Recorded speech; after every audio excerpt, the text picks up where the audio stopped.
सोचने की बात है, क्या कोई घर इतना ज्यादा आसेब ज़दा हो सकता है कि उसमें रहने वालों पर जिस्मानी हमले शुरू हो जाएं?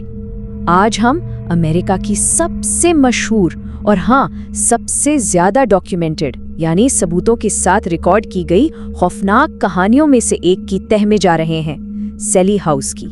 मैंने अभी उस खिड़की में एक छोटी बच्ची का चेहरा देखा। ये जुमला, यही वो अल्फाज हैं जो सैली हाउस के पुरअसरार राज का दरवाज़ा खोलते हैं। लेकिन सवाल ये है, ये आवाज़ किसकी थी और वो बच्ची आखिर वो कौन थी? तो हर मशहूर भूत की कहानी की ना एक शुरुआत होती है, और सैली हाउस के मामले में उसकी शुरुआत एक ऐसी दिल खलाश कहानी से होती है जो नस्लों से सुनाई जा रही है। कहानी कुछ यूं है कि 1800 की दिहाई में एक बेचैन माँ अपनी 6 साला बेटी को डॉक्टर चार्ल्स फनी के घर ले आती है। बच्चे की हालत बहुत ख़राब थी, उसका अपेंडिक्स फटने वाला था, यानी फौरी ऑपरेशन ज़रूरी था। लेकिन जल्दबाजी में डॉक्टर फनी ने गलती से एनेस्थीसिया की डोज वो ठीक से नहीं दी और उससे पहले कि बच्ची बेहोश होती ऑपरेशन शुरू कर दिया। कहते हैं कि सैली नामी वो मासूम बच्ची ऑपरेशन टेबल पर चीखते चीखते ही मर गई और उसकी चीखें आज तक उस घर की दीवारों में कैद हैं। ये एक बहुत ही दिल दहला देने वाली कहानी है ना? लेकिन इसमें सिर्फ एक मसला है, ये सच नहीं है। हाँ, डॉक्टर फनी बिल्कुल एक हकीकी शख्स थे, लेकिन तारीखी रिकॉर्ड्स में इस घर में सैली नामी किसी भी बच्ची की मौत का कोई जिक्र, कोई सबूत नहीं मिलता। तो फिर अगर वो सैली नहीं है तो इस घर में आखिर है कौन? अच्छा, तो असल कहानी शुरू होती है 1990 की दिहाई में, जब पिकमैन खानदान इस घर में शिफ्ट हुआ। असल में इनके तजुर्बात ही थे जिन्होंने सैली हाउस को एक मामूली मकामी कहानी से उठाकर अमेरिका के सबसे ज्यादा दस्तावेजी आसेब ज़दा केसेस में से एक बना दिया। जल्द ही ये मामला सिर्फ पिकमैन खानदान तक महदूद नहीं रहा। साइटिंग्स नाम के एक टीवी शो ने इस केस में दिलचस्पी लेना शुरू कर दी। उन्होंने इसे दी हार्टलैंड घोस्ट का नाम दिया और कई तहकीकात की, जिसमें उन्हें बसरी सबूत भी मिले। और बस फिर क्या था, पिकमैन खानदान की कहानी पूरे मुल्क की तवज्जो का मरकज बन गई। शुरू में सब कुछ बहुत मामूली सा था, जैसे बत्तियां टिमटिमाना या बिजली का अचानक कम हो जाना। छत के पंखे की जंजीरें वो अपने आप घूमने लगती।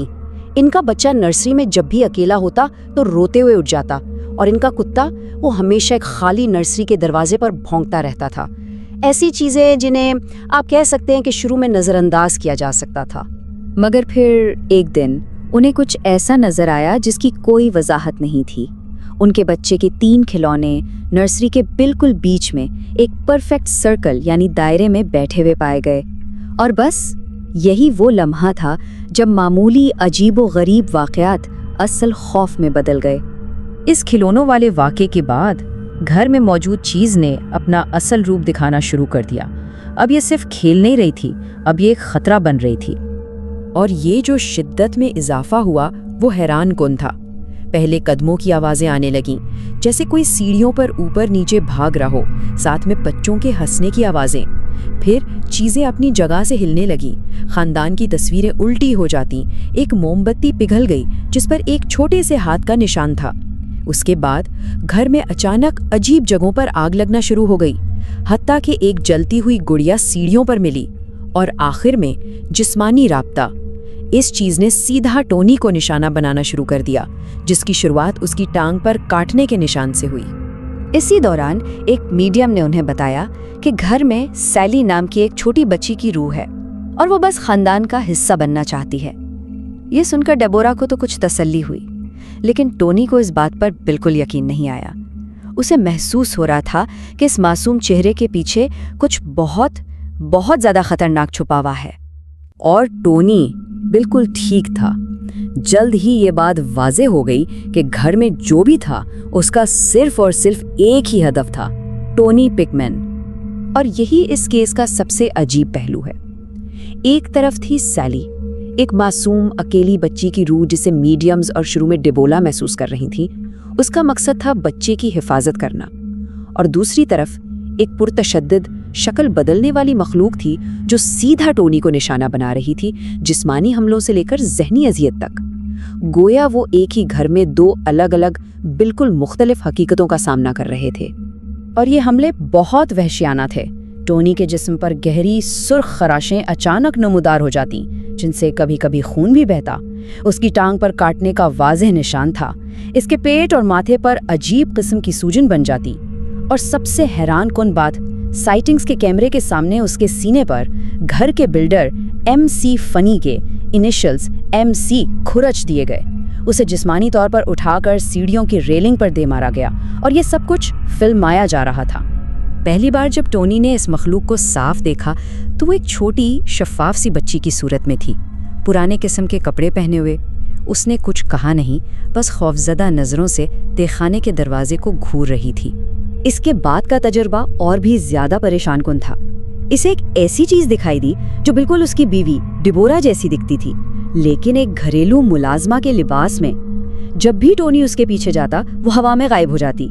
لیکن شاید سب سے خوفناک منظر بیڈروم میں پیش آیا، جہاں ایک کالے لباس میں ملبوس بوڑھی عورت ہوا میں تیرتی ہوئی ٹونی کی طرف بڑھی، جبکہ پورے کمرے میں فرنیچر زور زور سے ادھر ادھر پھٹکا جا رہا تھا۔ اور پھر اس معصوم بچی کا نقاب پوری طرح اتر گیا۔ ایک رات وہ سیلی ٹونی پر غرائی اور دیکھتے ہی دیکھتے ایک ایسی خوفناک مخلوق میں بدل گئی جس کا گوشت پگھل رہا تھا اور اس پر کیڑے رینگ رہے تھے۔ یہ سیلی نہیں تھی، یہ ایک زندہ جاگتا خوفناک خواب تھا۔ مگر حملے صرف جسمانی نہیں تھے، وہ چیز ٹونی کے ذہن کے ساتھ بھی کھیل رہی تھی۔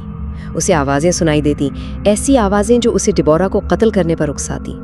جب بھی اس کی بیوی اس کے پاس سے گزرتی، اسے نقصان پہنچانے کی شدید خواہش محسوس ہوتی، گویا اس کی اپنی شخصیت ختم ہو رہی تھی۔ اس گھر کی مخلوق اسے اندر سے تباہ کر رہی تھی۔ آخر کار پکمن خاندان اس گھر سے نکل گیا، مگر سوال اب بھی باقی ہیں۔ وہ اتنے عرصے تک وہاں رکے ہی کیوں؟ اور کیا وہ اپنے پیچھے اس مخلوق کا کوئی ثبوت چھوڑ گئے؟